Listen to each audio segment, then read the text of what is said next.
At 12 o'clock, we got our second 12 o'clock game. We're going to have one more after this. We got UCF, who's 3-3. Trial number 6, Oklahoma, who's 6-0. Oklahoma favored by 17.5 points on ABC. Timmy McClain for the Knights has gone 62-97 this year.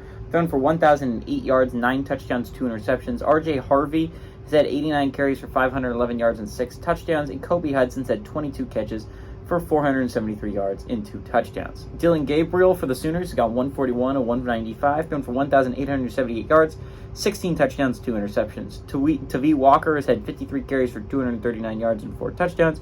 And Andrell Anthony has had 27 catches for 429 yards and a tutty. Oklahoma and UCF have never played before, so this is, whoever wins this match is going to be the leader for the rest of the for the foreseeable future. Oklahoma's leaving for the SEC. This is one time that they overlap in a conference. This game is interesting for a lot of reasons. Number one, foremost, is that you got an undefeated football team playing in it. There's only 11 of those left. Going to be at least, at most, 10 in a little bit. So there's the interesting part there is that this is a team that has a good shot at a playoff if they keep winning. And it's like that's an interesting factor too there. But there's other interesting factors in this football game. Number two, these are the two highest scoring teams in the Big 12 and they're going at it against each other, right? Oh, UCF doesn't have a good defense, but this is a very high scoring football team. I think what's also going to be super interesting is John Rice Plumlee should be back for this football game. And while, to me, he didn't throw for an insane amount of yards or anything early on in the season, UCF does a lot of their work on the ground, while Oklahoma does a lot of their work through the air. And number three, Dylan Gabriel's playing his old college for the first time ever, right? Like, he used to be UCF before he transferred to Oklahoma. That was his school. He tore his ACL playing Louisville not that long ago. When he was UCF, that was his last game as a UCF Knight.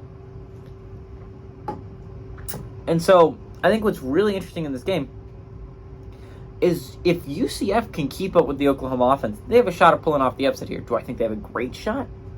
No, they obviously do not. But I think what's really interesting here, again, is UCF does have a shot. And, again, it's going to be a lot of Oklahoma's games down the stretch. Is BYU the greatest team ever? No, but they're going to have a good shot. I'll explain when that game pops up. And then there's other interesting football games. They play Kansas, and that's probably, I think, the biggest threat to Oklahoma down the stretch is when Kansas is healthy.